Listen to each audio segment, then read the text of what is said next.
Tracteurs en dehors des champs, camionnettes immobilisées, camions chargés d'environ 40 tonnes de cacao en attente d'acheteurs. Les chiffres varient selon les organisations syndicales, mais une tendance se dégage. Environ 40 000 tonnes de cacao issues de la dernière grande campagne restent invendues. Une situation qui plonge les acteurs du bas de la chaîne dans de sérieuses difficultés financières.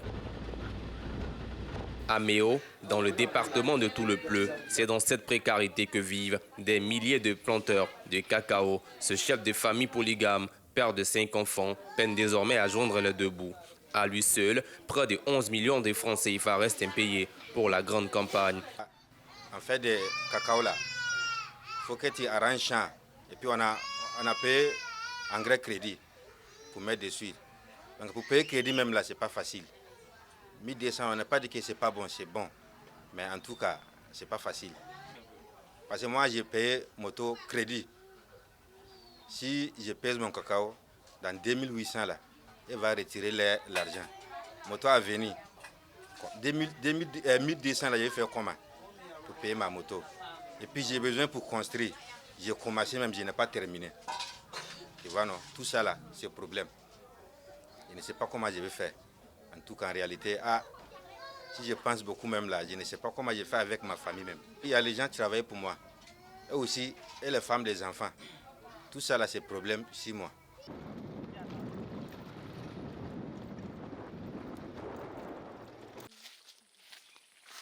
Dans des plantations à perte de vue, le silence est frappant.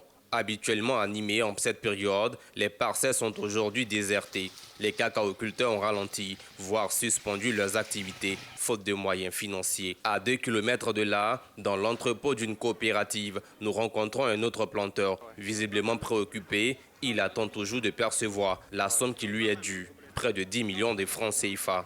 Depuis dans le mois d'octobre qu'on a commencé à vendre notre cacao, on n'a pas encore trouvé notre argent. Le coco, c'est stocké dans les magasins, ça ne sort même pas. Jusqu'à aujourd'hui, là, on n'a pas l'argent. Vraiment, on souffre ici. On est venu récupérer notre argent avec des pisteurs. Les pisteurs disent qu'il n'y a pas l'argent. Coco, ça est stocké, ça ne sort pas. Ce qui est parti, il ne gagne pas son argent. Ils nous donnent des tickets, qu'après, il faut partir, tu vas passer prendre ton argent. Mais on a des tickets, mais on ne gagne pas l'argent. Le ticket, ça se trouve à nous toujours.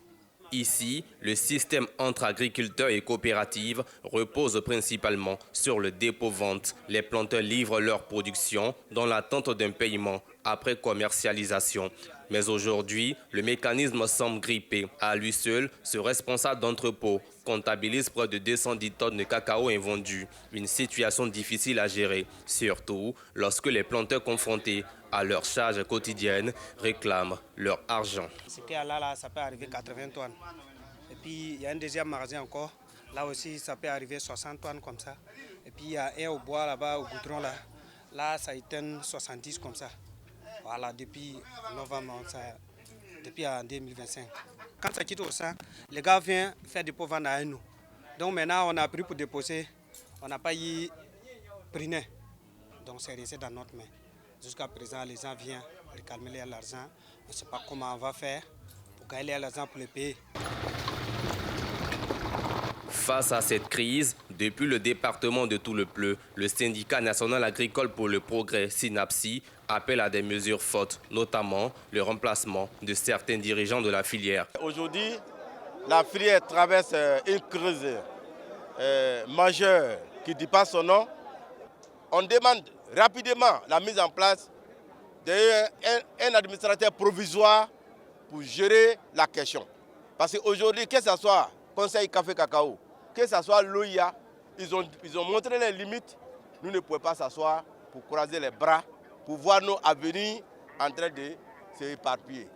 Une situation jugée préoccupante par plusieurs syndicats de la filière cacao. Certains menacent déjà de suspendre l'écoulement des matières premières vers Abidjan d'ici fin mars 2026, voire d'observer un mouvement de grève.